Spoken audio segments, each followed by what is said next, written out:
Bismillah ar-Rahman ar-Rahim. An important issue in the law of inheritance, which of course relates to the realm of the economic directive of Islam, is the issue that how much a person can will in favor of someone. Is there a limit to his authority of willing an amount in favor of someone?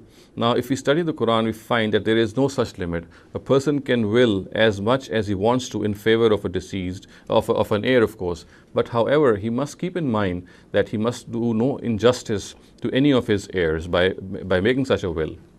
Now, there is a narrative of the Prophet on the basis of which it is derived that a person cannot make cannot give a will or cannot make a will which is beyond 1/3 of his wealth, and he must make this will which should remain within this 1/3 of share.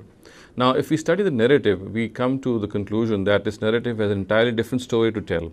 It has a very specific situation, a very specific background in which a companion of the Prophet asked him that he wanted to donate or he wanted to will all his money after his death for the cause of God. And the Almighty, the Prophet, when he saw this or when he heard this, he said this would be too much, because he would be depriving some of his heirs by donating all his wealth, by willing all his wealth for the cause of God.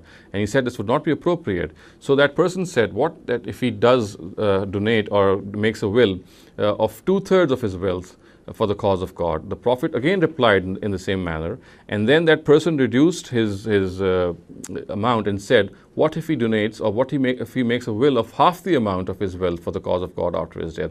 Again the Prophet said that this would be too much. He replied in a similar manner. And then that person said, what if he does 1/3? What if he donates or makes a will of 1/3 of his wealth for the cause of God? The Prophet said, okay, this would be appropriate.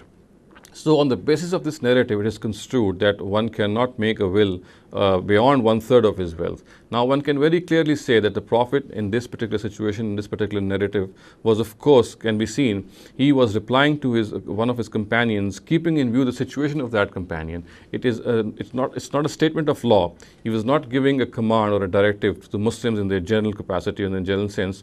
All he was doing was he was dealing with a specific situation of a companion which had arisen, and this narrative, of course, cannot be made any basis of any law on the basis of which any restriction can be imposed on a deceased person or a person who wants to make a will for the society or for anyone he wants to. So therefore, the bottom line is that a person is entitled to make a will in favor of the society or for any person he wants to, and there is no limit, there is no upper limit to this. Of course, he must be just, he must be fair, but as far as the Quran and the narratives of the Prophet are concerned, there is no specific limit which is imposed on his right to make a will.